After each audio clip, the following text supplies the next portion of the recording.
அனைவருக்கும் வணக்கம் ஃப்ரெண்ட்ஸ். நம்ம தெரிஞ்ச அண்ணன் ஒருத்தர் கேட்டிருந்தாரு, என்னடா டெய்லியும் வீடியோ எடுக்கிற, எனக்கு ஒரு வீடியோ கூட வர மாட்டேது அப்படின்ட்டு.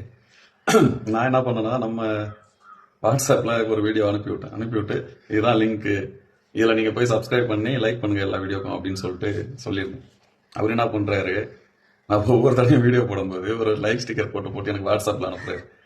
அப்போ நான் ஒரு வாட்டி கேட்டிருந்தேன், என்னண்ணே அடிக்கடி எதுவும் பேச மாட்டேங்க, லைக் மட்டும் போட்டு எனக்கு மெசேஜ் பண்ணுறீங்களா என்ன அப்படின்ட்டு கேட்டேன். இல்லடா தம்பி, நீ தானே வந்துட்டு சொன்ன நான் வீடியோ போடும்போதெல்லாம் ஒரு லைக் போடுங்க அப்படின்ட்டு, அதனால தான் நான் எல்லா வீடியோக்கும் நான் ஒரு லைக் போட்டு அனுப்புறேன் அப்படின்னு சொன்னார். இது ரொம்ப நாளா இது நடந்துட்டு இருக்கு. இன்னைக்கு தான் நான் வந்துட்டு அதை அவர்கிட்ட கால் பண்ணி கேட்டேன். இப்பதான் இந்த டீட்டெயில் என்னன்னு சொன்னார். அப்புறம் தான் ஃப்ரெண்ட்ஸ் எனக்கே புரிஞ்சுது, நம்ம சேனல் ஓப்பன் பண்ணி 8 மாசத்துக்கு மேல ஆயிடுச்சு, ஏன்டா இன்னும் இம்ப்ரூவ் ஆகாம இருக்குன்னு அப்பதான் எனக்கே புரிஞ்சுது. நான் அவர்கிட்ட அதோட சரி ஓகேண்ணே, நீ லைக் பண்ணிட்டே இரு, பரவாயில்ல சந்தோஷம் அப்படின்ட்டு நான் போனை வச்சுட்டேன். இப்படி இருந்தா எப்படி ஃப்ரெண்ட்ஸ் நம்ம சேனல் முன்னுக்கு வர்றது? இந்த வீடியோ பிடிச்சிருந்தா நீங்களா லைக் வீடியோக்கு போடுங்க, வாட்ஸ்அப்பில் அனுப்புறீங்க யாரும். நன்றி.